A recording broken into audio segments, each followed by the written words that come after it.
हाशिम घायल घोटो साहब जन के गुजारिश का दोस्तों वो जी तई गजल पेश कर मोहम्मद हाशिम घायल घोटो साहब जन।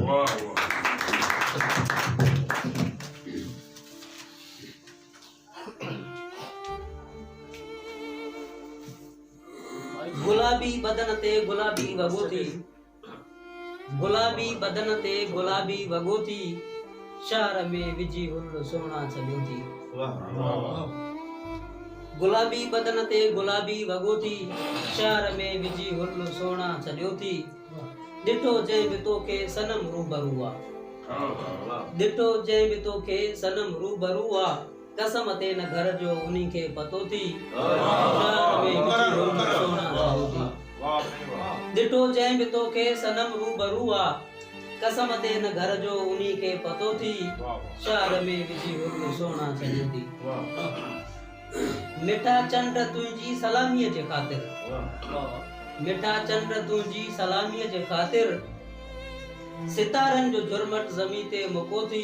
शहर में विजी हुल सोना चलियो थी। मिठा चंड तुंहिंजी सलामीअ जे ख़ातिर, सितारनि जो झुरमट ज़मीन ते मुको थी। शहर में विजी हुल सोना चलियो थी। ॾिसी हुस्न तुंहिंजो चयो अॼु ख़ुदा खे, ॾिसी हुस्न तुंहिंजो चयो अॼु ख़ुदा खे, कयो हूर गिलमान जहिड़ो किसो थी। शहर में विजी हुल सोना चलियो थी। गुलाबी बदन ते गुलाबी वगोती, शहर में विजी हुल सोना चलियो थी। चुमे तो अदब सां अची पेर तुंहिंजा, चुमे तो अदब सां अची पेर तुंहिंजा, वलर को हवा जो जॾहिं बि लथो थी। शहर में विजी हुल सोना चलियो थी। जीअं माक कतरा गुलनि तां किरिया आहिनि, जीअं माक कतरा गुलनि तां किरिया आहिनि, ईअं ई पसीनो गलनि तां वड़ो थी। शहर में विजी हुल सोना चलियो थी। खुशबू उदारी गुलाबनि अवरती, खुशबू उदारी गुलाबनि अवरती, जॾहिं पेर गुलशन में सोना रखियो थी। शहर में विजी हुल सोना चलियो थी।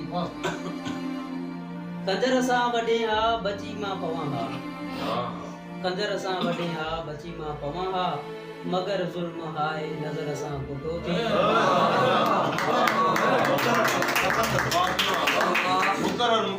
कंजर सां वॾे हा बची मां पवां हा, मगर ज़ुल्म हाय नज़र सां कुटो थी। शहर में विजी हुल सोना चलियो थी।